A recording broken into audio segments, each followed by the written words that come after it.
Welcome to all you Leos. Welcome for your monthly horoscope for March 2015. Very important month for all of us, with a lot of dynamic, with a lot of momentum going on there, a lot of energy going on, because there is an eclipse and your ruler, the sun, is involved with eclipses.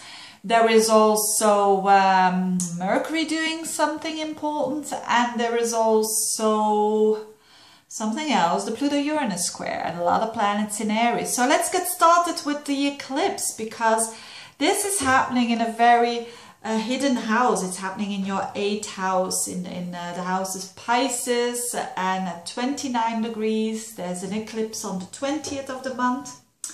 And eclipses is about endings and new beginnings, and the 8th house is about endings and new beginnings. So it's a bit transformational. And it means that a lot of Leos will, on an almost organic way, so in a very smooth way, they will deal with endings and making place with new beginnings. It can be on a very psychological level even, that you have managed to understand yourself way deeper than ever, and then you go from there. The eclipse it has a specific meaning. So I always look at Bernadette Brady. She is an astrologer that has written a lot about eclipses, and this eclipse belongs to a certain Saros family. I have made a video about Saros family, Saros cycles and all of that. If you want to know more, click the link below. But in general, what does this eclipse mean? Because sometimes we have difficult eclipses and sometimes we have more easy ones, and this is an easy one. And with easy I mean a positive energy, positive flavor. The eclipse is about good news concerning relationships or creative group projects with sudden success, plus a potential for happiness in love. Now this is very general, of course, but let's have a look at that 8th house. If we blend that in, it means that there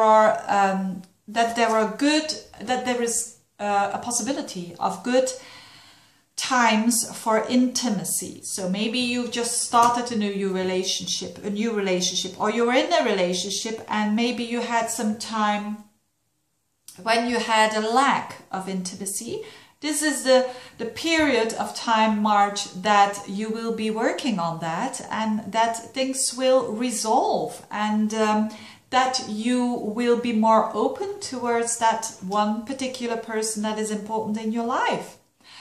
And this is what intimacy is all about. It's not only about sex, it's about sharing your secrets. It's about showing the good, the bad and the ugly to someone else. And this will almost have a healing impact, because Chiron is there as well in that 8th house of Pisces. So this is good energy, the eclipse, in general for the Leos. And in particular, because there is clarity as well. So this happens around the 20th, but it's a building up. And there's also another thing happening with Mercury, also in that 8th house, bumping into Saturn and into Neptune, which is difficult for Mercury, because especially with Neptune, it means that there is unclarity, there is confusion going on. Again, with 8th house issues, with intimacy, with on another level, it could even be money from people that the person that you live with, or money that is owed to you, or even an inheritance or tax refund or whatever. There was confusion, and now there is clarity. When Mercury is together with Neptune, it's always confusing time. And it's always after that transit has ended that clarity comes in. That's the meaning of Neptune transit. It's not to annoy you that there is confusion. It means that you're very close to the clarity. You are dealing with making things clear. And that will happen around the 18th already, 17th, 18th, 19th of the month. So there is lots of clarity for all of us coming in. Information that, considering that 8th house, so considering money of other people, considering worth of other people, considering your anxieties, considering everything that has to do with, on a deep psychological level, how you evolve. That's also the 8th house. And so maybe there were clarities, and now things you see, even you might even say, but hey, it was there all of the time and I didn't see. How come? Maybe you unconsciously, probably you didn't see it. It's not purposely, but on purpose. But I think because the 8th house is such a hidden house, a lot was going behind the scenes that you didn't know was going on, and now things become very, very clear. So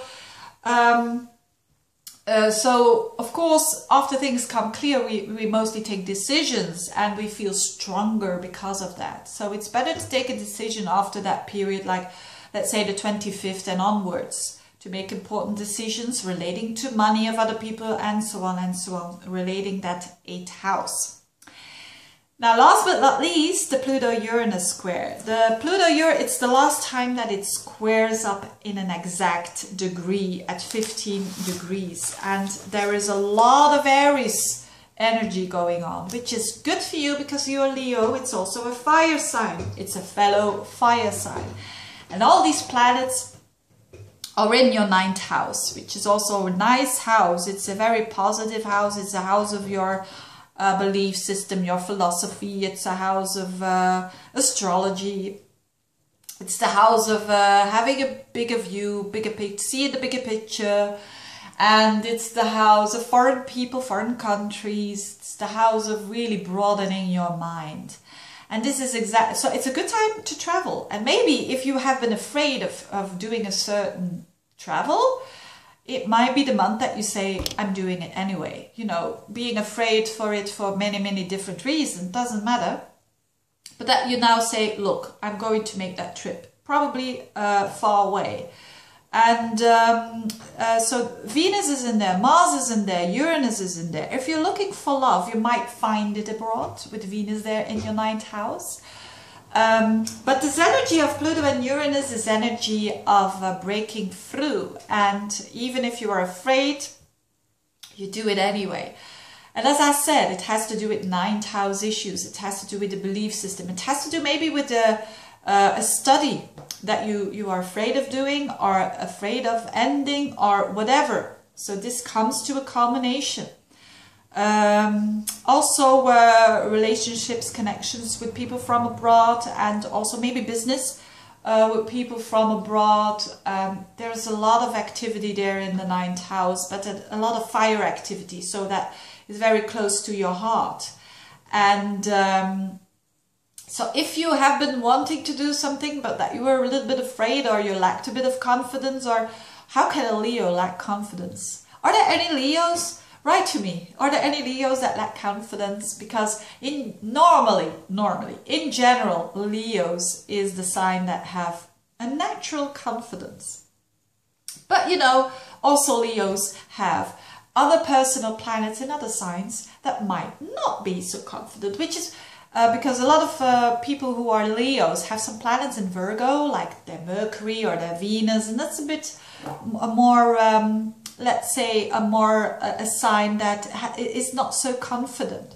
And if that is the case with you, that you haven't been so confident to show yourself, it's now the time during March, because the 9th house is also publicity, internet, websites, you know, you projecting yourself to a broader audience. It's the time now. A lot of activity there, connecting with internet, connecting with other countries from other cultures, and so on and so on.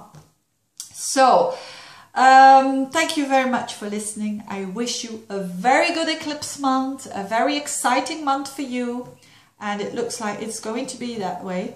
And see you next month. Bye bye.